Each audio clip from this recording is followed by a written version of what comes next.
Alright guys, how's it going? Sirs TCG here, back on the channel with another video, something a bit different this time, and I have a special guest with me, and we're going to be talking about the ban list. Would my guest like to introduce himself?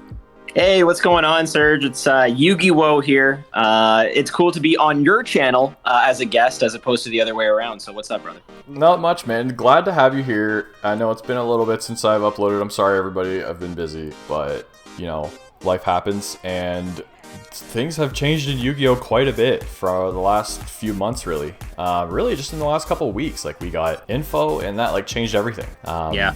A lot of crazy meta impacting cards and strategies, and we know from Konami that a ban list is coming in the end of August. Not exactly sure what date yet, but we're just anticipating basically a month from now that we're going to get hit with a ban list. They want to see how the Fiendsmith stuff affects the meta and some of the other strategies from info, and we've got a bunch of cards right here in front of us, Yu-Gi-Oh, that I think are going to be, it might be a bigger ban list than we're expecting. There's a lot of cards here that I think they could hit. Yeah, it's an interesting discussion point because to me this seems like a very sort of pivotal moment, this ban list, especially with them anticipating it, like, you know, foreshadowing it. It seems like this could either alienate the fan base or bring them back into the fold and get them to believe that the game is playable again for them.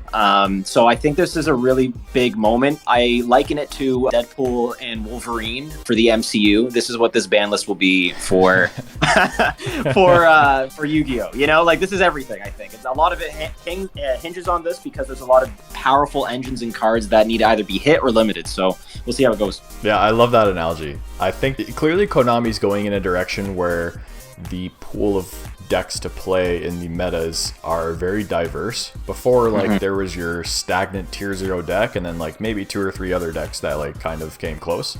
But it feels like, really, since Cash got hit last year, decks have just been coming out of the woodwork, and you see, like, a more diverse pool of cards that are either really strong or really weak. And this list here kind of shows that there's so many cards here that could get hit or could come back, and I think that's why we're going to see bigger ban lists coming up. Yeah, I agree with that. So to kick things off, first of all, I'm just gonna put all these floodgates just you know, we don't like floodgates here. We're just gonna keep them at 1. Like, nobody wants floodgates. That means that skill drain being at 3 right now, I'm skill drain's going to 1. It might even be banned, but yeah, I can see it at 1. Like, these floodgates are meant to be like a 1-of card. Pool some resources to get to it if you have to, and if it's outed, then it's outed. I mean, unless you're Whitewoods. But I would agree with that. I think also too, like, hitting the floodgates also forces Runic stun players to play a more expensive deck, and that's part of Konami's mission, is to kind of get money flowing from some of those stun players because they've been eating pretty decently. So I think that's a fair call. Yeah, no, that's a good point too with the whole Runic stun situation. A lot of stun decks, and hindering them forces them to buy other decks. Straight up, yeah. Speaking of floodgates, I want to talk about Dimension Shifter really quick. Now, this is such a painful card, and I understand that. Now, as a resident Kashtira player and a Ritual Beast lover now, I think that there are a lot of decks that benefit from Dimension Shifter right now. So, the diversity of Dimension Shifter, I think, is okay right now. And it does counter the best deck, which is Snake Eye Fiendsmith. So I'm under the impression that Shifter's okay. I feel like if you put it to 2 or 1, it just becomes an even more sacky card. It's like, I do this card if it's at 1, and if I did, then I just win the game. Yeah, it sucks because my gut instinct is to say, oh, put it to 1, but then you're right, it feels so bad when you get sacked off of it, right? Like, you're just like, really? You pulled the 1 out of nowhere? Yeah. I think if Fiendsmith and Snake Eyes Fiendsmith wasn't such a big factor or a big meta threat, or like the tier 0 deck, I think it'd be fine to just be limited or even banned altogether outright. But you always need your counters. It just sucks because I think for some of the rogue strategies that use the graveyard, everybody gets caught in the crossfire, right? Like, all of those rogue strategies end up getting caught right in the middle. So I do feel bad. Like ice barriers, I'm looking at you, right? Like, our graveyard is a resource pool. But I also think too, it's unfortunate that Shifter completely like takes away like a viable part of your resource zone. You know what I mean? Like your resource version. It's just it feels bad. It feels really bad. But I can't necessarily disagree with you here, Serge, in terms of like I did nothing wrong. Like technically he's not doing anything wrong. Because the meta is determining that he does nothing wrong, right? Like, yeah, I just see a lot of these new cards getting printed. Like, I'll take the Fiendsmiths, for example. They're recurring from Banish as well. Same with the Snake Eyes. You have Oak that recurs from Banish. I think that Konami's shifting in a direction where if you're going to be playing a Shifter deck, there's going to be cards out there that can help recur your cards from the Banish pile. Or Banishment, I guess I should say. Yeah. So it's kind of in a weird floater spot for me right now. Yeah, I think that's a really good point. Like the way cards are being power crept, it's now involving the banish zone, which is really interesting. Or when they're designing cards, take a look at the TCG exclusive Mimighouls that just came out of Info.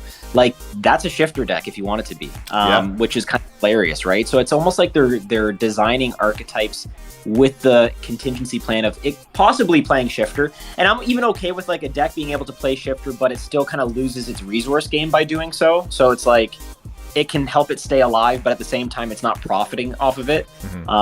Even Ritual Beast, like, obviously it just uses the Banish Zone like it's nothing. However, it is a big brain deck, as you know. And so I'm okay with, like, a deck being difficult and also playing Shifter. You know, I don't want an easy deck that plays Shifter. Yep. No, I completely agree. Okay. Yeah, fine. I did nothing wrong.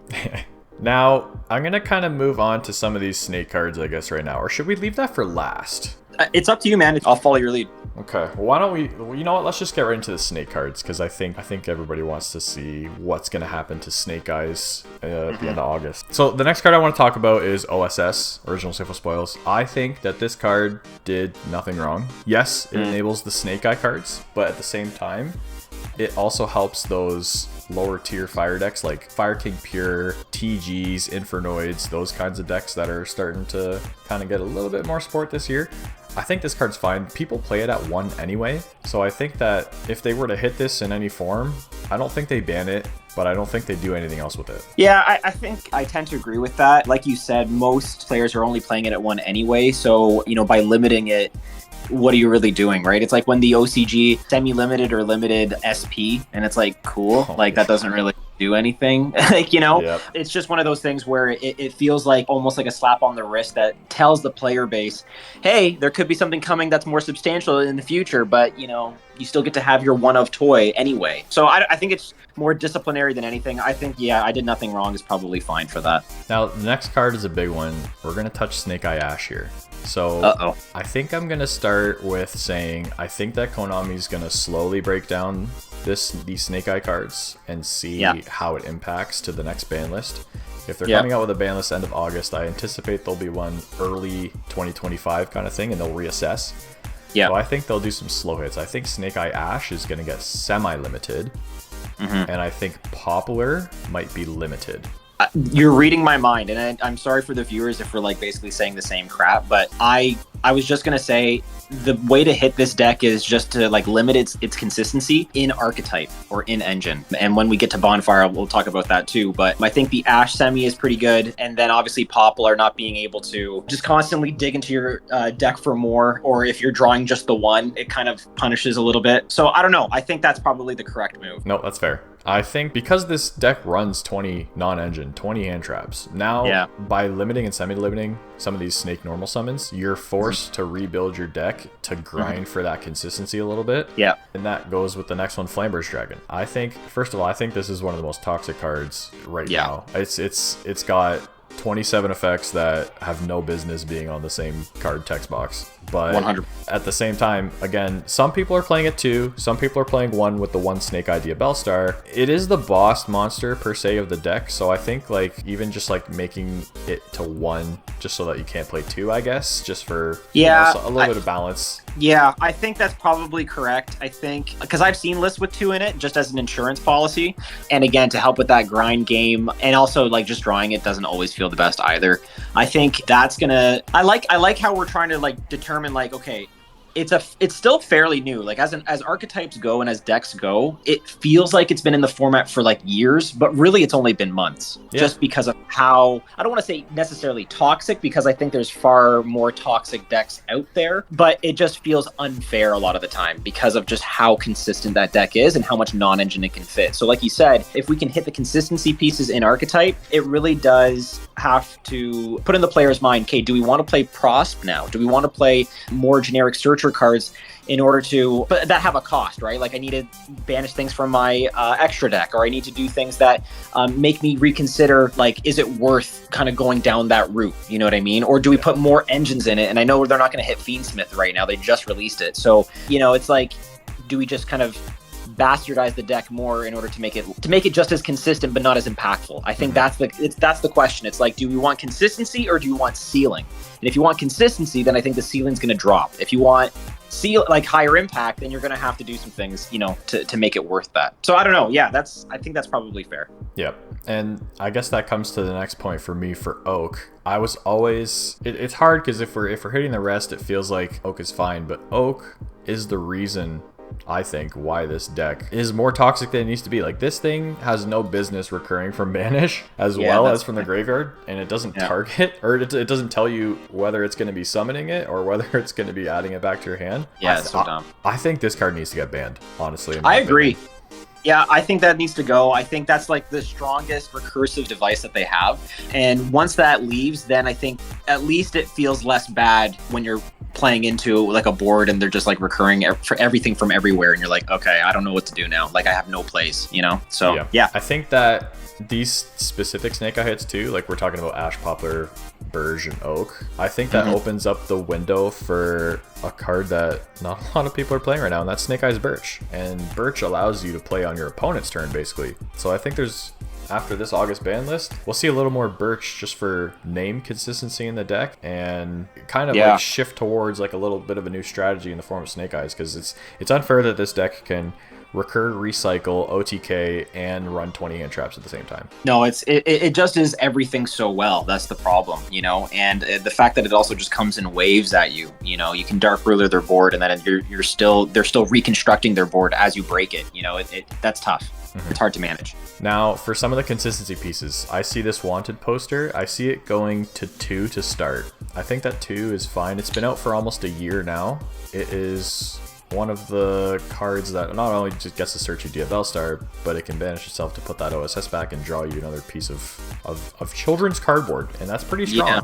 So it's a quick play searcher. It can +1 from the graveyard when you use your OSS. I think the small consistency hits here just to gauge what the next format is going to look like until early 2025. I think I think there's going to be a little bit of difference in our opinions here. I think you should limit that card personally.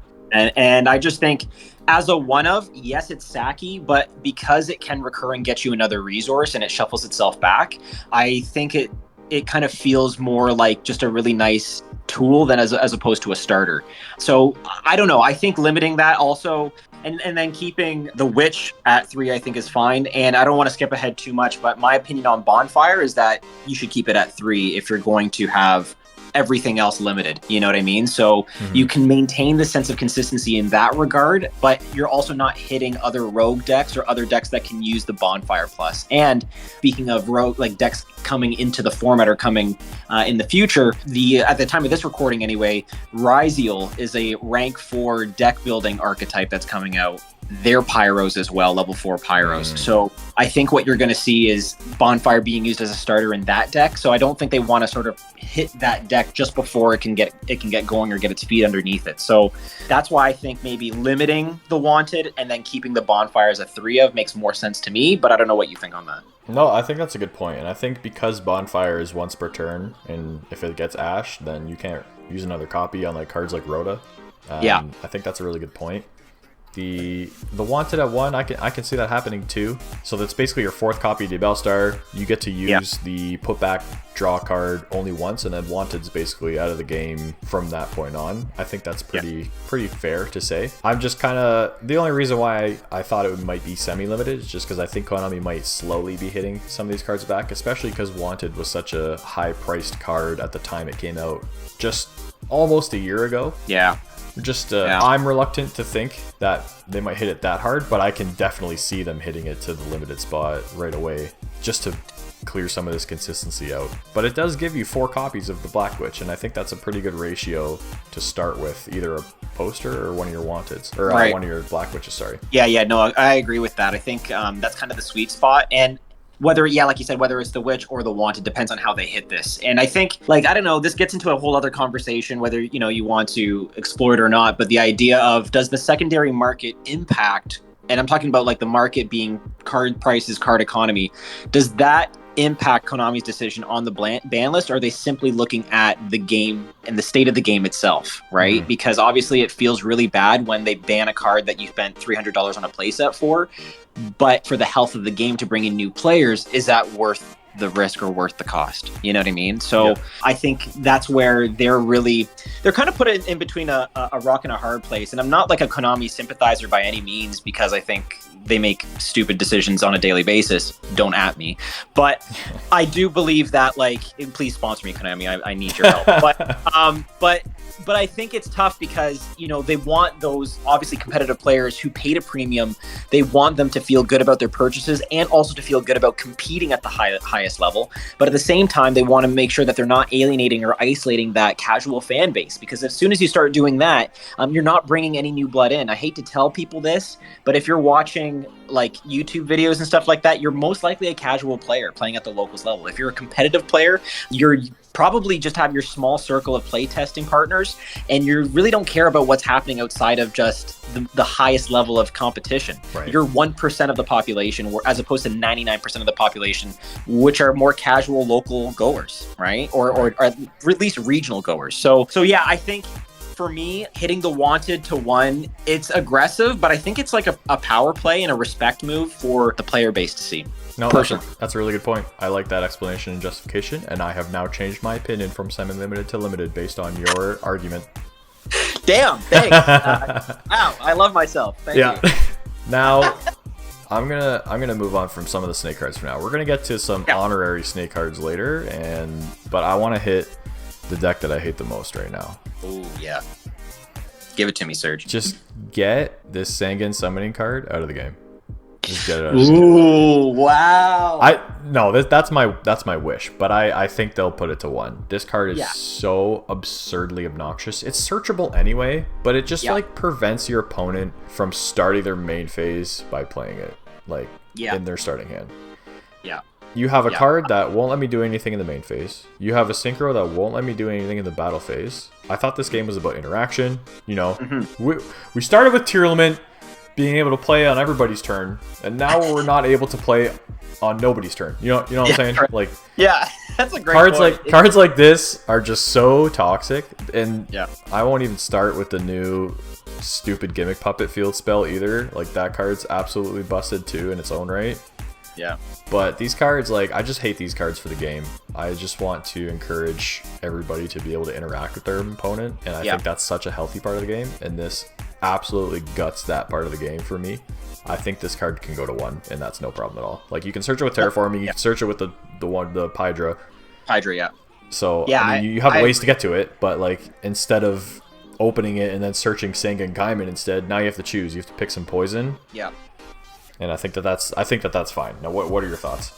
Yeah, no, completely agree on everything. I think also the fact that that would incentivize them to also continue to play Prosp, which again hurts. You know, I know if they're playing Trident, they can OTK through Prosp, but some builds actually are taking away Trident too. So I feel like there's this element of like, there is pain in trying to get to that broken card, which there should be, right? There should be some sort of consequence in order to play one of the most broken field spells in the meta right now. And I think too, they just introduced that trap card that skips the main phase. So if that also becomes a play or a tech option, you know, it just, I think, requires the field spell to be limited even more just based on these gimmicks alone, right? But it also shows you too, like, Konami knows that if we want to make a battle phase deck viable, we have to somehow do some jank ass BS, right? Or some like really sketchy BS in order to make it viable, or in order to make it work. So I think that's a completely fair hit. Don't forget that it's also a common, so it feels way less bad to do that right away. So I think that's completely fair. And I also think Tenpai players know themselves that that's going to happen. Like, you talk to a Tenpai player and they're just like, yeah, this card's going to get hit for sure. Like, they know that their deck is going to get hit because it's budget, and it's, I don't know, it just feels smooth brained, and they know it. And so I think they're just like, yeah, we know, like, we're going to ride this wave until we can't anymore. And then after that, we're just going to drop it and move on to the next thing. So I feel like that's probably like the meta deck du jour, and then it's going to be something else. Oh yeah, it's absolutely a helmet deck in the full definition of the word helmet. Like, you just throw your helmet on, you play cards, and then you just swing at your opponent until they stop breathing. Like that. And that card just enables that so much. Which, like, sounds great on paper, and then you realize that it's so toxic. Like, it's just like the fact that you can't do anything just feels so bad. And like you said, we went from a super interactive format to like one that just feels like you can't do anything. And I think, talk to most competitive players anyway, they tell you that the more interactive format, although that's very oppressive in its own right, at least gives you an opportunity to do things, because nobody wants to waste a 2-hour drive to a locals to not do anything, you know? Yeah, and then like there's the additional thing about if you play Tenpai and like you're trying to play this game so that you can meet new people, make new friends. If you play this deck, you have no friends. So let's just, let's drop this field spell and the friendless Tenpai players. And that's right. Flu 2.0. Yeah, no, 100%. Yeah, I get you. I think Blaster, they're slowly unlimiting these Dragon Ruler cards. I think we can keep this card at 1. The Dragon Rulers aren't really doing anything right now. They could put it to 2 if they wanted to, but I don't know. It's such a weird thing. Like, I don't see anybody playing Dragon Rulers. I don't see anybody playing this as an engine. Yeah, no, for me, I can only speak to like when Title came off, it opened up some more plays for water decks just because we love sending things to the graveyard and using the graveyard. So, but as a one-of, what's nice is that you could like use a card like Ice Barrier, the Trap, to search it, then add it to hand. So it can be searchable. I don't know about Blaster in particular, if it's like searchable in its own right in that way, but I don't think it's doing anything crazy. And I think you can keep it at, there may be an argument to bring it to 2, but I think leaving it at 1 is fine. Yeah. Okay, now for a card that really did do nothing wrong, we have Fenrir at 3. Nobody's playing Pank right now. Not a lot of people. Just bring Pank back. Let dinosaurs thrive. You know what I mean? Like, give the dinosaurs a card to play with. Yeah, just ban Misk. It's fine. Oh my god. But yeah, I think, is Fenrir on our list? Oh shoot, it is. We'll get to that, I guess. I think if Fen is still at 3, then this card can be at 3. It's like you said, it's not doing a whole lot. And I think in terms of being a cool interactive board breaker in its own right, it's probably fine. Okay, now we're going to move on. I think this is one of the only like Yubel-esque cards on this ban list right now. But we're talking about Sharvara. Now, correct me if I'm wrong, but I'm pretty sure this card is limited at the moment, correct? Yeah, I think so. Get this card out of the game. Wow. Get Sharvara out, Yubel, my brother in Christ. A full Yubel combo with the Unchained support is so much to deal with. We talk about Tenpai not being able to do anything, but Yubel forces you to just beat yourself up. Yeah. It's like stop hitting yourself, the deck. You know what I mean? Yeah. And like the fact Makonko, but if it was meta, right? I know, I'm sorry, buddy. We'll get us sold back one day. One day, man, one day. But I feel like Yubel in its own right, without the Unchained cards, is still an absolutely bonkers deck. Now, having Yama and all of the Unchained support too with it, it just feels extremely overwhelming. Granted, I know Snake Eyes Fiendsmith is just ultimately the best deck right now. Yeah. But if we're going to be out here hitting and really almost gutting these Snake Eyes cards, I feel like we have to do something about Yubel Fiendsmith. And I think cutting off the Unchained access...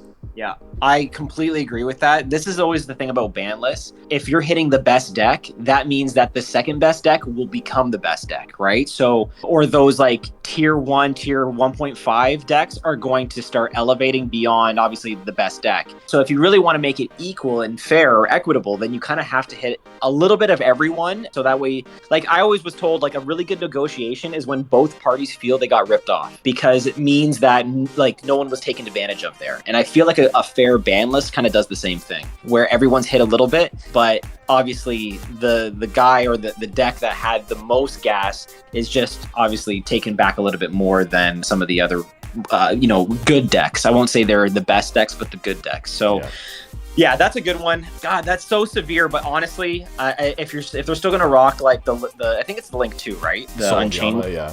Yeah. If they're gonna still rock that, then I think you got to get rid of this card. It just allows you to dig into your resources more to access that part of the engine, right? Like it's just kind of hitting it just enough where you have to pick your poison, and I think that's a healthy part of the game, really. Yeah, and I mean, the fact is, too, Yubel got Thrones, they got Phantom. They're eating well, and consistency-wise, they're eating well, too. So I think it's a fine hit. Now, the next card is kind of near and dear to my heart. It's a tough situation, but here's my mentality. You know, Konami came out with this card in the reprints. Everybody, it was an expensive card before that. Everybody got access to it. Everybody's been playing with it. I think it's time. That this card exited the realm of Yu-Gi-Oh! And joined some of the other pot brothers. I don't know, man. That's severe for me. That's severe. I know so severe. I know it's gonna hurt a lot of decks, but there could be an argument with putting it to 1. I mean, like, it just feels like it would be one of those sacky cards. And like you look at the other pot cards, they're either at 3 or they're banned. Right? Yeah. So this is where I'm at. I think it should be at 3 still, my friend. Wow.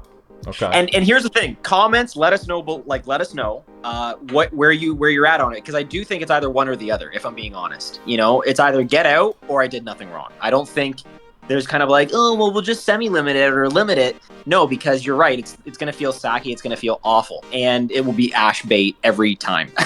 But I think the reason why I say keep it at 3 is because if we are going to make those consistency hits, to the good decks, they're going to complain and say, well, give us Prosp at least, because we need something to dig, right? We need something to dig into our decks more. But more than that, too, I think the fact that, as you said, a lot of casual players have the card now, they're finally understanding the value of this card and how it can maybe just help their fun pet deck or their rogue deck. So from a consumer standpoint, I'm going to say keep it at 3. Let people still play with it a little bit more. Let them enjoy their pet decks at locals. And, that's just where I'm at. Now, I hate Flu as a deck and as a religion. And so if that hurts Flu, then I'm fine with that, But I think at the end of the day, I'm looking at it through the eyes of like a rogue casual player or somebody that's just like, finally, I was able to get some pots. Now I can, at least find some consistency in this really bricky pet deck that I have, you know what I mean? Or like play Witchcrafters without hating myself. So that's where I'm at with it. However, I see where you're coming from. So isn't it funny though? It's like we give the masses everything they want, and then it's like, okay, that's enough of you having fun. We're gonna take it away, Yeah. Just it feels bad. It feels bad. But I get where you're coming from. So I can see your point. I'm gonna be on the side of I did nothing wrong, but I know where you're coming from. All right, the next time you play a Flu player and the 6th card they hit off Prosp is a Robina, that's on you. Yeah, I know. I feel that. Like a ton of bricks. Yeah, you're right. All right, now let's move to a different archetype. We're going to go Branded here. Now, there's a rich history with Branded. It's been out for so long. It's done, it's seen some play at the meta level, NA regionals and YCS and whatnot.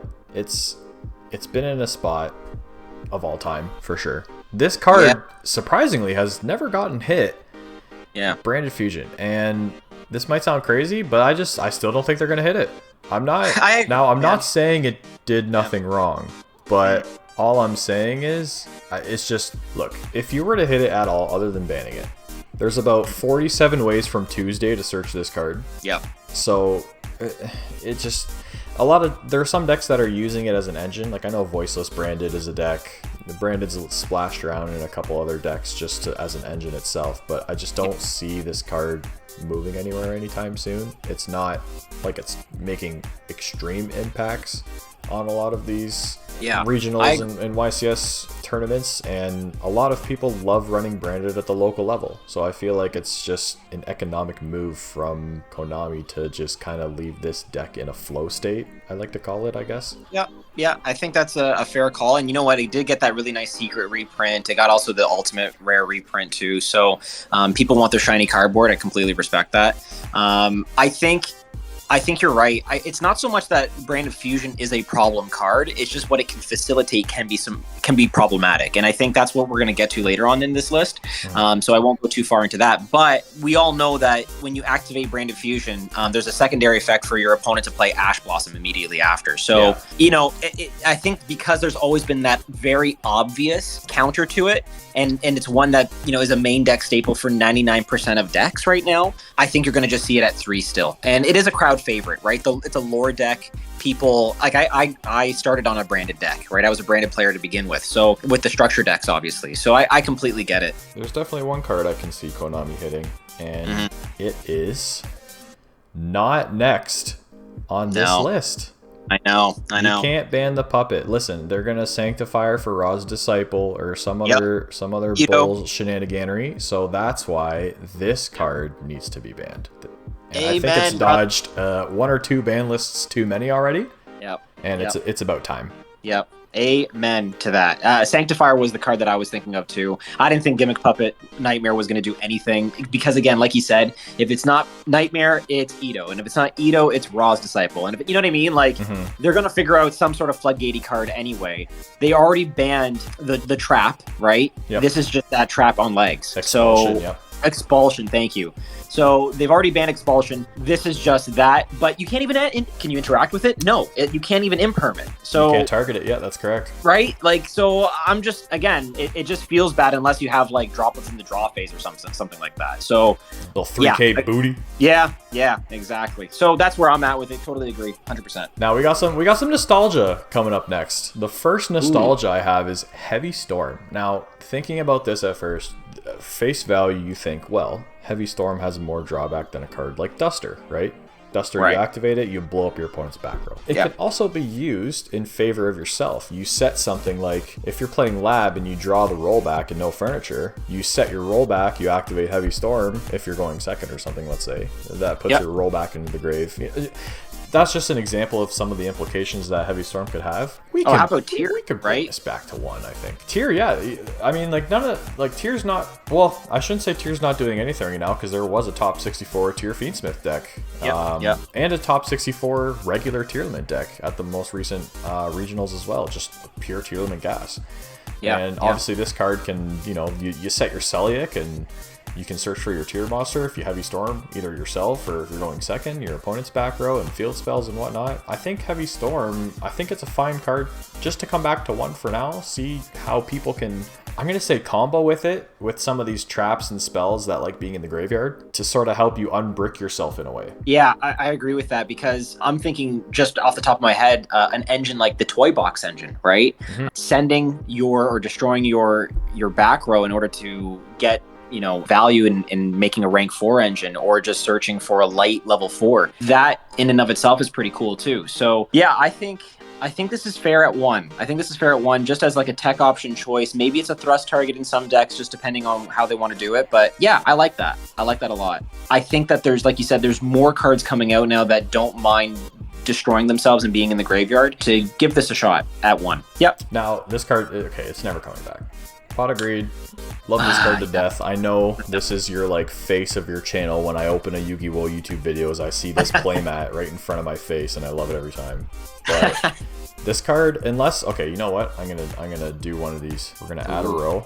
Oh. And it's gonna be called Errata. Yeah. And I'm gonna Errata Pot of Greed to once per turn, because if you don't do that, then you're gonna abuse bringing back Pot of Greed from the graveyard somehow and keep activating it. Yeah, 100%. Make this card once per turn, and why can't it come back? Yeah, well, Upstart Goblin, right, came back to 3, and nothing has changed because of it. I think also the fact that it has the payoff of giving your opponent 1,000 life points probably also has something to do with that, because now more than ever we've become such a time-oriented like meta. Like, it just feels that way anyway, where you're always going to time, especially with these Fiendsmith combos. So I think there has to be a payoff, right? Or like I always say, there has to be a consequence. So if you want to draw, then you got to pay up. Similarly, if you want to draw 2, get ashed and then stop, right? So yeah, I agree with that. I think if they're going to bring it back, it has to be eroded. Otherwise, I honestly could see a Pot of Greed eroded in the current game,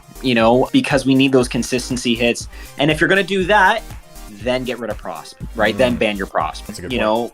So that's I think funny enough, a lot hinges on Pot of Greed coming back, because that would just invalidate all the other pots. But that's just me. I think that would make sense. But interesting. That's an interesting discussion point. If Pot of Greed were to come back eroded, how would that change the complexion of the metagame? I think it would do a lot. Yeah, no, I agree. And I think there's a lot of they call them Yugi boomers out there. Some of these older cards, they see some of these cards coming back, and I would get excited to see Pot of Greed come back. You think of Yu-Gi-Oh, the first card you think of is either Dark Magician, Blue Eyes Lord Dragon, or Pot of Greed. I mean, 100%. That's just part of the nostalgia of this game, and I'd love to just have Pot of Greed in my deck. I think I think an errata is the way to go with it, just to make it once per turn, so it can be ashed if you want, no problem, and go from there. Yeah, I completely agree with that. Yep. So the next card I want to talk about, I have a little bit of background, I guess, on Plush Fire. Some people might not know, but it was a part of what they called the Pepe deck, and that's the Performapal and Performage monster deck, and it was a clearly overpowered part of that deck. You got unlimited Infinity Draco Slayers on the field kind of thing. It was banned in 2016, not even a year after it came out. Yeah. But now we have no Electromite, and Pendulum just isn't a viable strategy anymore. I love Chaos, dude. I love Chaos. Just bring it. Just let's see. You know what I mean? You had some pen stuff slowly coming back. You got some Magispector support. So I feel like Konami's trying to figure out how to balance Pendulum. Yeah. And let's just let's just dip our toes, right? Let's give it the Jet Synchron treatment. You know what I mean? Yeah. Bring it back, see what it does, ban it if it's worse. You know what I mean? Yeah, and shoot. Would that also necessitate maybe cash or pure cash coming back just to lock out pen zones? You know what I mean? I wonder if there's this sort of call and response that happens with that. If pen starts to increase in popularity, you're going to see people maybe try to gear their deck building in that strategy as well, or towards that strategy. I think my only issue is that will it be consistently recycled and recurred? I think that's the only issue that I would have. But otherwise, try it. Let's see what happens. Chicka Game. This card recently came off the ban list to limited. Nobody's really playing it. Let's just test the semi-limit waters with it. Okay, yeah. It's just one of those generic draw cards or consistency pieces. Your opponent can interact with it too. It makes it a little balanced in that sense. Nobody's playing it at 1, so let's see what happens at 2. Yeah, and also, obviously, it's searchable as well, so you're going to make it essentially at 3 with Terra, right? So then I guess the idea is you get drolled, and then what? So exactly. Right, so I guess there's the consequence there. Yeah, I can see that. And Exodia just got support, so why not strengthen that deck a little bit? You know what I'm saying?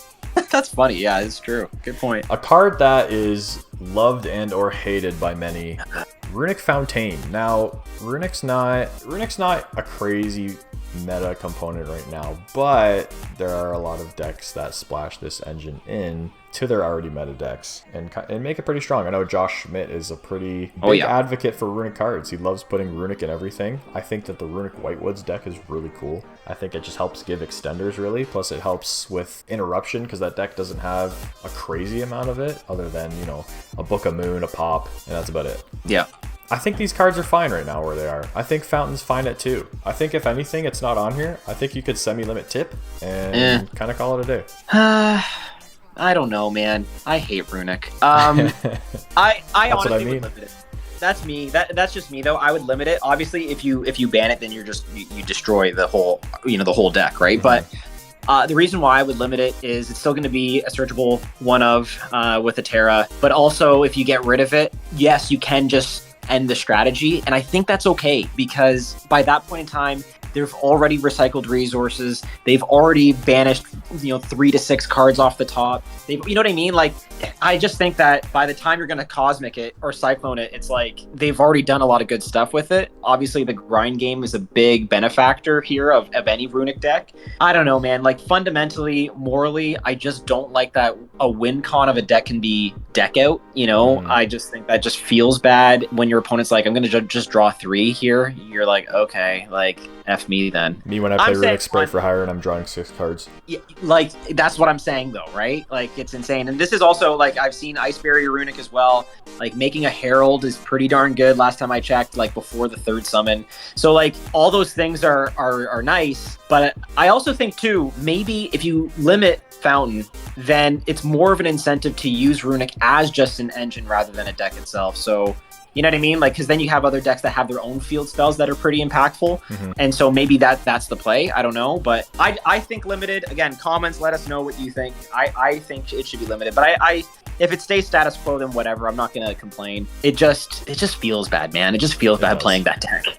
I feel like my only counterpoint to that would be, one, we already have so many limited cards on this and not a lot of semi-limits. And yeah. 2, that's just more of a meme point. But 2, the Runic engine itself is about 17 cards. Yeah. If you limit this Fountain to 1 and take it out of the game, you now have 16 cards in your deck that are like, well, what do I do with these? Yeah, so, I know. At the same time, it's tough, and that's why I think like it'll stay the same, and it's not making crazy impact right now. Yeah. Maybe in the future they'll revisit, or maybe they'll come out with Runic support that helps recur it from banish, and then you can go ahead and then limit your Fountain. Yeah, I could see that. That would make sense to me. And I mean, again, like, it's still searchable. Like, you can still get, like, you're always getting it. So, I mean, obviously, and the thing is, too, right? You limit it, Hugh can fetch it, too, right? So, I don't know. Like, I think either way, I think it's in a spot where if you're going up against Runic and you get rid of it, you feel good about it. If you get rid of the 1 copy, you're like, there's still the potential for that other one to, to pop up. So,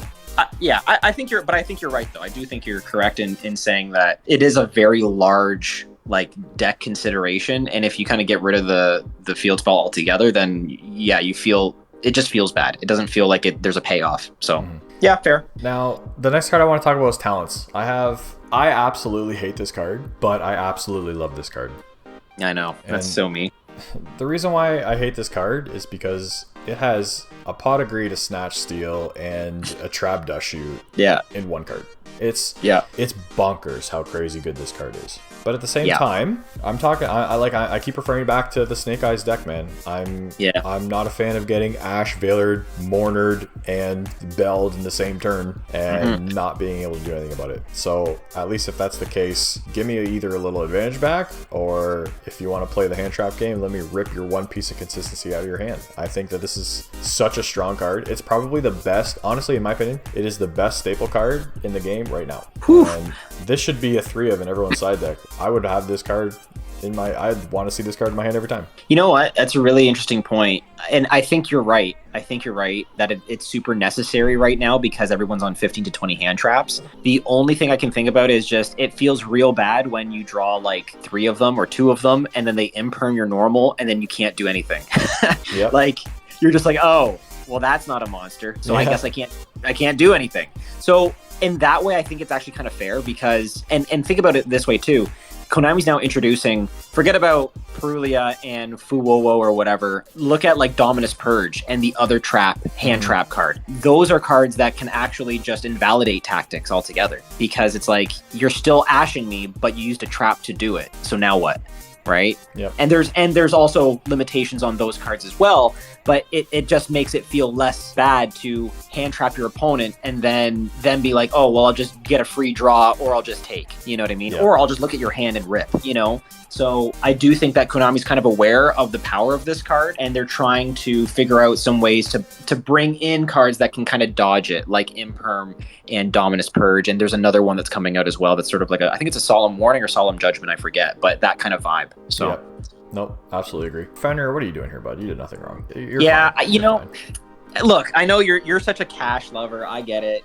I would say, if anything, I could see it definitely being just semi-limited. Wow, dude. Just you know, just so that way, it searches itself once and that's it. I think that's fair. But I think otherwise, like, I'm still fine with it at 3 myself too. But it does, like, Unicorn and Fenrir, they add so much pressure to a board, don't they? Like, they just cause immediate pressure to the opponent to be like, interact with me, or we're gonna be banishing stuff, and we're gonna be like putting pressure in the battle phase for you too. So, like, I don't know. I think semi-limited is probably where they might go. They might bring Pank to 3, Fenrir to 2. That's what I kind of foresee. But I'm also okay with it doing nothing wrong. But I'll take semi-limited here. I'll say semi-limited. I have a reason for why I also think this could be hit further down the line in this video. It has to do with this card right here, but we'll get there when we get there. Okay.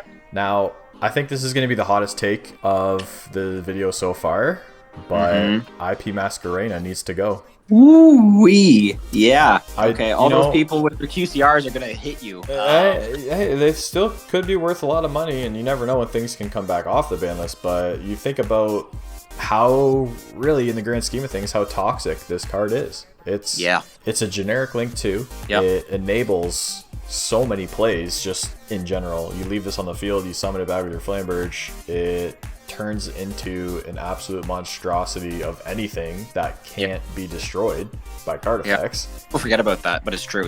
Yeah, and you know, IP into SP is just it's a helmet play, like, you know what I mean? And I never thought Baron would be banned. I never thought Savage would be banned. Why can't IP Masquerena be banned? You're not wrong. I think there's an element of, like, well, it's been reprinted like 3 or 4 different times now. People have had their chance with it. They've been playing with it. It is helmet-like in the sense that it's such a, like, well, I got these 2 extra monsters here. Better as well just make an IP. And I think, you know, this will probably, like, for me, it's consequential in the sense that if you're going to ban IP, then I think you can keep Apo and SP. You know what I mean? Like, because those cards are only broken because they're facilitated so easily as a result of IP, you know? So that's my thinking on it. Like, if we're gonna, maybe we just have that discussion like right now. It's like, okay, ban IP, then keep Apo and SP, because like to hard make an Apo takes resources and time, and now you're like susceptible to nip, you know? Where and SP, I mean, it's too new, it's too fresh, but the fact that you're not going to be making an SP on your opponent's turn is a little bit more justifiable. Yep, and I think that's fine. I agree with you there. I don't think SP's an issue at all. Yeah. This is the part where I disagree with you. I think Oppo can also go. Ooh, just take it all out. Okay. I think just take it out. Well, you know, it's a link for Floodgate. It's a mainstay in most decks these days. You have a lot of cards coming out too that have spell and trap negates specifically, and now you have a 24 to 3200 Matt Appaloosa where anywhere from 2 to 4 times per turn you can just shut down any monster effect. Yeah. I guess I would think you're not wrong. It makes it easier to swallow that they're not going to be making it on my turn with IP, and you know, I'll hold my imperm, I guess, is how I'm looking at it. But this is a difficult call because like you said, I didn't expect Baron to be banned. I didn't expect Savage to be banned either. And for the rogue players out there, sometimes their boss monster is an Apo. You know, like, it's just unfortunate, but that's kind of how it is. Like, rogue decks have kind of turned into like a hodgepodge of different engines to produce like a generic end board. And it seems like Konami, what they're trying to do is make everything more archetype specific. Now, there's 2 reasons for that. One, I think it makes the game a little bit more interesting in the sense that you kind of, like, if you're a Yubel player, you got to kind of be more on the Yubel side of things, right? We have Fiendsmith in the game now, so I don't know what that means. It's the most splashable engine ever, but I think they're trying to just take away some of the generic stuff and force the consumer's hand to buy new product. And Apple would definitely do that. The Baron ban has done that. So I can see it. I would say if you're going to ban IP, I think keep Apple. But yeah, I mean, I don't know. Again, I know it's tough. And trust me, this hurts me saying this more than it hurts you. As a resident Pendulum player as well. I'm a resident of a lot of decks, guys, okay? What better card would you want to have as a Pendulum player that negates monsters and has 3 freaking arrows pointing downward in all directions so that you can pen from your extra deck? Like this, like, I love Apo to death, although I did it dirty by putting the lesser of the artwork on here. Amen. Yes. The other artwork for me is just so much better. But I would hate to see this go, but I think it's done its time. Yeah. Okay. I can see that. I think there's a part of me that's still going to say if you're going to get rid of IP, then keep the bigger generic links. But yeah, I can see where you're coming from. And I agree with you there. I'm curious to see what Konami does about both of these guys heading into the late August. Yeah. Sorry in advance for what I'm about to do as well, because I know you are a Centurion player at heart. And I know you love your Centurion deck, but this card needs to go, man. Yeah. I think, the writing's been on the wall for a long time. I honestly was expecting it to get banned on the last list because we were definitely guaranteed a wave of support. It turned out that support wasn't very good. So I think that's why Konami's like, we'll hold on to it so we can make sure the Centurion players keep playing. But recently, I think yesterday, in fact, we were just given a 4th wave of support. It's pretty darn good. Like, it is really good. The Synchro 8 that they gave us is really good. So to me, that's just telling me that Calamity is going to get banned. And whether you agree with it or not, it's not, I don't think it's really, I don't think it matters whether you agree with it or not. Konami wants to say is, we're keeping this, like, we don't want this deck to be Calamity Turbo. We want this deck to be its own standalone thing. Yeah. And that's what it's going to do. And look, at the end of the day, to me, it kind of will, I think, operate a lot like Voiceless Voice, where it's going to do things in order to get to an Omni Negate and Blazar Dragon, or even a couple of Omni Negates into Blazar Dragons, because it's not hard once per turn. So I think that there's going to still be a payoff, but is it going to be as Helmet deck, smooth-brained, opponent turn skip? No, I don't think it's going to be that way. I think you're going to have to actually be a good pilot in order to kind of get the most out of that deck. You make this card and you just win the duel. Yeah. So I can definitely see it being banned. Hopefully it doesn't skip another list. Just like you said, Centurion's getting so much support, and it's going to become a really strong deck just on its own right, even without it. Just making it easier to summon that card is crazy. Get rid of Calamity. That's fair. Okay. Now, BA players, tier players, look away. But this card's got to go. This card enables just way too much. It's too easy to make. The Fiendsmith engine being a rank 6 turbo, basically, on top of that. I mean, guys, as a resident Tearlament player, I'm going to just say that every deck is just my resident deck, because I just have way too many decks. But he has a problem, folks. He has a problem. I do. Boys, I love me some malicious into Beatrice, or malicious dangerous into Beatrice, send Sheeran, send Havness. You know what I mean? Like, get your Garura under there, get a draw. Yeah, that's my goo, man. I love Tear so much, but the Fiendsmith cards just made this broken. People are sending Angel Blue Tears, that card. People are sending Rollback. People are sending Black Goat for a monster negate on your opponent's turn. It's just, this card, it sends Snake Eye Ash, and then you can reborn it with Princess, and then you just get to go woohoo from there. Yeah. It's crazy. People have been talking about wanting this card banned for a long time. I think now's the time, unfortunately. Well, I mean, they banned Flammaville or whatever the hell, the rank 4 that does the same thing. So that's been banned. But the reasoning behind it was, well, it's so easy to make a rank 4. Okay, well, it's so easy to make a rank 6 now. That's the problem. Yeah. And so, I think Beatrice was able to dodge a lot because making a rank 6 was a little cumbersome, especially with Malicious, like, limited too, like back in the day, right? Like, it's always on and then it's off, it's on and then it's off. So, now that it's at full power again, it makes it even more viable in that regard. But it's not because of Malicious that we're talking about this card. It's because of the Fiendsmith engine. We all know this. You've said that. And the fact that this is going to be splashable in every deck, and I'm not saying that, like, Fiendsmith makes bad decks good. It just makes good decks better, and Beatrice is just like almost like the straw that's going to break the camel's back with that. And I agree, I think it needs to be banned. I kind of hate that in some regards, because there were some really funny things you could do with it, with a lot of like even I'm thinking my Makonko brain right now, like Ohime was a level 6 and I was able to like do Beatrice stuff with her. But again, for the health of the game, you have to do this. It hurts, but I have to agree, man.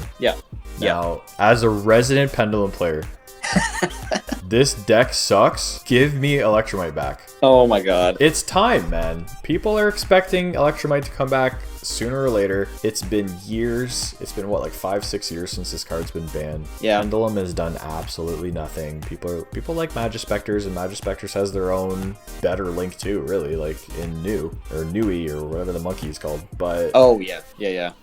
I mean, I'm thinking, Baron has been banned already. Borreload Savage has been banned already. Those were 2 of the 4 cards that you would typically see on a Pendulum end board. Give me back a little bit of consistency with Electromite. Give me another link too, other than Beyond the Pendulum, that I can make plays with. It's an interesting thing, because right now I'm just looking up the price on it, and it's actually going up, because I think a lot of people are on the same bandwagon as you are, sirs. They're thinking this card, even to 1, will like be enough. You know, you don't need it like you don't need it to 3 or anything like that. That's insane. But I think I'm conflicted about this. It's super good, but is it any better than the kind of crazy power creep stuff that's in the meta right now? I don't know. I think it's tuned okay with what's in the meta right now. And to your point, I did buy 3 of them about a month and a half ago, just in preparation, just in case. Did you get the secrets? What did you get? Oh, absolutely, I got the secrets for sure. Absolutely, I love that for you. Yeah. No, I think there's something to that. Like the fact that you can add a pendulum monster from your deck to extra deck face up is just so huge. The draw is really good. Like, it's a good card. This is a really good card, and it's understandable why it was banned so long ago. But I think it's probably at the same power level as some of the other stuff we're seeing right now. So yeah, to one, I have no real issues with it. I just don't want to see pen best deck memes all over my feed because I'm gonna like smash my head into the wall. But otherwise, it's I'm gonna flood you. And I think the big part of this card is that this is a good choke point. You know, the Link 2, it'll be the only thing on the field you impermit. And then if you have a way to extend to make a Link 3, I want to remind you that Electromite is a fire monster for Promethean Princess, and Electromite is not once per turn. So it gives the deck some depth. It gives it some consistency. Now, I think it in this sense, if you Princess back an Electromite and then do your stuff and then everything's off the field, at that point you don't have any fires on your field where you use Princess Engrave. You're just using it as a way to like resolve your Electromite. And I think that I think that's a nice interaction. Like, I think that's fine in the grand scheme of things. I think you'll see it in like the Magician Pendulum decks where you can pop your double Iris, get some value out of double Iris, draw a card as well, get your Pendulum cards kind of thing. Curious to see what they do. I hope it comes back. I think it would give Pendulum a lot of good support there, and we'll see some cool deck profiles for that. Yeah, it's copium, but I think it's realistic in the sense, like, it's both, right? It's like it's cope for, I think, a lot of the rogue decks out there, but to your point, I think it involves enough sort of modern resources, or that you need to use a lot of modern resources for it to be viable, which I think is fine, right? The princess line is actually really funny, and I think that's interesting. So I think Konami likes that, where sort of these newer cards, these new more meta relevant cards can help facilitate some of these older banned cards, and not necessarily like break them again, but just kind of make them more viable, or, you know, more resource intensive, which I think is interesting. Yeah. The next two were recently brought off the ban list, last ban list. We're talking about Colossus and Protoss. These have mainly been seen just in Ritual Beast and some Splash Nemesis decks, but I think these cards are fine where they are right now. Like, I think they could stay at 1. They're not doing too much right now. In today's metagame, they're easily outable. I think they're fine where they are. I don't think too much discussion really needs to be had about these guys. Like, they're in a pretty good spot, I think. Yeah, I agree. Yeah, I think at this point they haven't been making the kind of waves that maybe some people feared. You know, they're good where they need to be good, but they're not absolutely breaking anything. So now the next one is this Eros from Mage card. Honestly, like, I'm gonna be completely honest, I don't really know much about these plant decks, so I can't really talk too much about them. Hey brother, you and I both put that under you know, a new category called I don't know. Just get out. Yeah, hold on, we're gonna add a row below, and it's gonna be called IDK. I don't care. I don't care. Yeah. I don't care. Yeah. If you want this card banned, cool, I don't care. If you want it at 3, cool, I don't care. Like, yeah, absolutely. Get your rocks off. Yeah, you do you, boo boo. Yeah, agreed. So now this next card is Gimmick Puppet of Strings. For those who don't know what it does or what the new support does, this deck FTKs you going first, doing 8,000 effect damage. You know, here at Sir's TCG, we're only advocates of FTKs if you can set up a board that like is unbreakable and not just like herder, I'm gonna burn you. So, you know, just get out of the game. You know what I'm saying? This deck got support in the form of field spell that makes your Xyz towers and they're unaffected. So I think FTKs are cringe, and if Brilliant Fusion can be banned, then this card that enables this can be banned. Yep, 100% agree. And I mean, like, you know, coming from the like Calamity Turbo player, I know it's like really funny to hear that, but like, I think we're all coming to a point. Look, be mature, okay? Don't FTK. Play the game. Yeah, have some interaction. This deck actually didn't do too bad at the most recent regional. Like, there were tops with it, so you can tell that like the new support is projecting this deck forward, but only in a sense where like, holy crap, I'm gonna get FTK'd if I don't open Droll. Now the next card, I guess, is Princess. Promethean Princess. I think obviously this card is an extremely strong fire card. It's generic. which is crazy. People are playing it at 1. You know, it's a very good bridge into a lot of decks. It's very good to recur a lot of your monsters. It doesn't target, which is insane too. Yeah. It also locks you into fire, and I knew that. I know that, like, you know, the new Desiree card can negate it so that you can link off into anything else. But in the grand scheme of things, given the rest of these hits that I know they'll do to Snake Eye, I think you can keep this card. I just think it's fine. Yeah, I think contextually speaking, if you're going to do all, like you said, all those other hits, keep it at 3. That's fine. All right, now the last 2 are near and dear to my heart. As a resident Tearlament and Kashtira player, and I even have a Cash Tearlament deck profile on this channel. Just bring them back. You know what I mean? You know what I mean? Okay, here's my justification for Kikolos. You know what I mean? Make Rhino Heart a 1-card starter again. Okay. You know, just give it that opportunity. Right.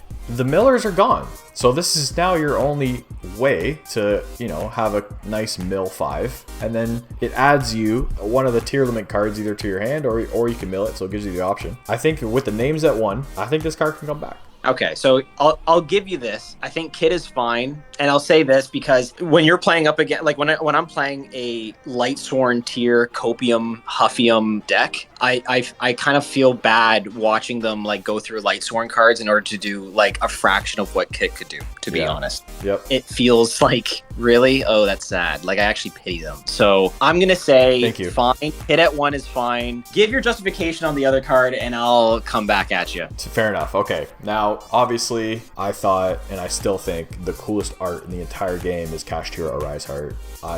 And I love the planet line. Obviously, like I play Mannadium, I play Tearlament, I play Kashtira. You know, then there's Scareclaw. But Arise Heart, man, like I think my favorite metas where there were metas where some of these degenerate rogue decks were checked by Arise Heart. And in another light, if we're going to, I know we talked about playing around with Prosp. I think Prosp was the card that set up Arise Heart for being such a degenerate card, because then it got to attach Infinite Track Goliath. It got to attach the Psy Frame Lord card. And you could make it untargetable. You could play with the Raid Raptor stuff so that it couldn't be targeted or destroyed if it had the Goliath and the Raid Raptor card under it.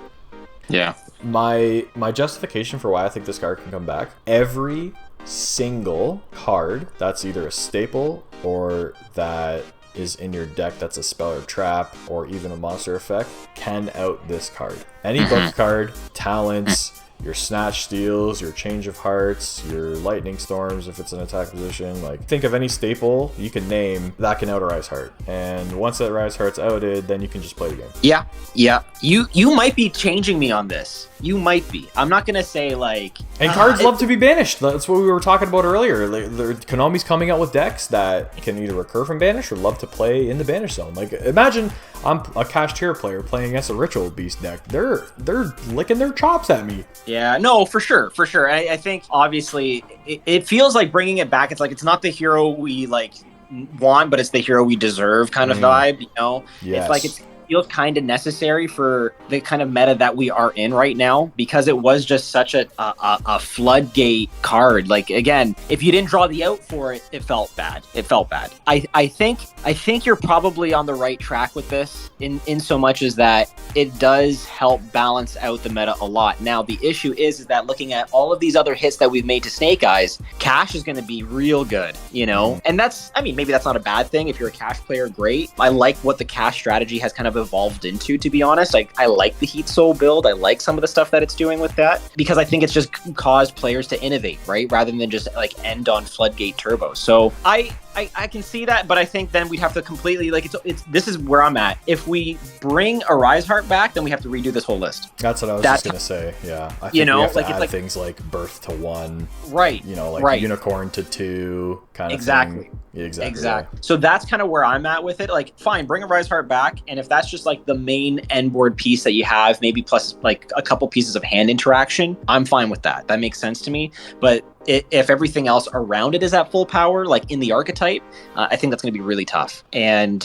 yeah, like, it's a glass cannon, but I don't know. I think you have to be really careful, because we've dramatically reduced all the other decks around it in terms of its power level. It seems like it would just become that format again, like that Arise Heart, Zone Lock, Roll Your Eyes format again. That's my only hesitation. So I'm in the get out for now category, and like I could see potentially like almost like see where it goes with our other hits, and then go from there. I totally agree with the Kit one though. I think Kit is fine at 1, and especially because it also proves to be a really big choke point. But I think Arise Heart is still just a little too powerful with everything else around it being at full power to maybe justify it at this point. But if other things get taken down in archetype, then I'm okay with it, you know? And maybe that's a reasonable answer, and it's not like Yugi Tuber hot take enough, but that's kind of where I'm at with it. And I know there's a couple images on here that I think we could have probably talked about. Like, I think, generically, I think Called by the Grave can come to 2, and Crossout can go from 3 to 2, just to give it a little bit of depth. Just because of these Mulch Army cards, these mini-max Cs that are coming out. Yeah. I kind of want a little bit more ways to counter them. Yeah. Having your opponent start with 9 cards in their hand is very discouraging. Yeah, totally. It can break any board in today's meta, especially with all the 1-card starters and all of these power cards we have in the format these days. There's some small changes like that where we haven't really touched on, but in the overall grand scheme of archetypes and whatnot, I think that this is a pretty good list. Yeah, I don't hate this actually. Like, to me, this feels again like it's substantial, but it's enough for I think new players to feel less discouraged coming into the format, and competitive players to feel like, okay, like this hurts, but it also doesn't like absolutely kill my deck, you know? And it just means that you're going to have to revise your deck building decisions again, which is completely fine. But I think we do need to consider the Mulch Army cards after, and who knows what the ban list will look like maybe after we see the effects of those Mulch Army cards, especially when Perulia and Fuwowo are like, or whatever the hell the card is named, I don't know. Yeah. The wind one, that one especially, that one hurts like a lot. But if they're paired together on the same turn, you're gonna hear the wrath of a lot of Yu-Gi-Oh players, casual and competitive alike. So this may have to be we'll have to revise this afterwards. But I think with where we're at right now, this feels really nice. Yeah, and you got to think this looks like a laundry list of wants and needs, but at the same time, like if you're looking at an actual ban list, like you're not gonna see these cards on a list because they're already at 3. So like if you were to look at it from this standpoint, like this is pink coming back to 3. And then the rest of it's either, well, these are already limited, so you're not going to see those on a list because they don't, they already exist on the list. Cards like Bosun, Anti-Spell, Rivalry, Tikaboo, some other cards we might have missed in here or whatnot. But this is a reasonable, I guess, list. Maybe the limited list is a little bit longer. Who knows, maybe, or I guess this is not on there if we're talking about cards that are already where they are. But this seems like a reasonable amount of cards, I think. Like I said before, I think ban lists will get a little bit bigger and bigger just in terms of quantity, just because of the amount of decks that are in the meta, the amount of decks that are playable. But yeah, no, I think we had some solid discussion, and I think we have a pretty solid list here moving forward. Yeah, absolutely. And again, I appreciate discussions like this because it makes you reevaluate not only the metagame, but like everything that surrounds it too, right? And that enjoyability component, the rogue component. And I think a lot of people get excited about that. I mean, call it what it is, right? I think more people get up off the couch for a rogue match than they do a meta mirror, simply because there's a lot more versatility and a lot more creativity that comes with that. And, you know, Konami hasn't been shy, even with their OCG list, to do mass ban lists, just gutting cards and gutting decks. Granted, it's a different kind of scenario there, but you know, if they really want to shake things up, and if they're actually listening on their social media platforms to some of these competitive and, you know, even rogue players, or, you know, rogue players that are very well known, they'll see that they're unhappy with the game. I mean, I can't tell you how many videos I've seen on my feed that's like, the state of the game is terrible, or I'm quitting Yu-Gi-Oh. You know, like, it's bad. That feels bad for the game. And when your ambassadors are saying that I don't like playing a game that I love anymore, you might have to make some en masse changes. Well, Yu-Gi-Oh, thank you so much for being on the channel, man, and talking with me through this ban list prediction. More than happy to have you here. Don't be a stranger. We're gonna have some stuff coming up where we're gonna have some head-to-head duels with some fun rogue, fun jank decks. So everybody be on the lookout for that one. Is there anything you want to say last minute here? Well, thank you so much for having me, man. It's honestly, it's a real pleasure. Love having these types of discussions. I think at the end of the day, all we're trying to do is look at the enjoyability of the format format, and I think hopefully people will agree that these changes will make the game a little bit more fun for rogue, casual, and competitive alike. And yeah, I'm looking forward to doing more content with you. I think obviously I was really fortunate to have you guest profile on my channel. I'm so happy to see that you have your own channel and that you're doing your own thing now. So it's a proud papa moment for me, and I'm excited to collaborate more, and let's get it going. Oh, thanks, Dad. Appreciate that. All right, this is Sirs and Yu-Gi-Oh! Signing out? Forever? No.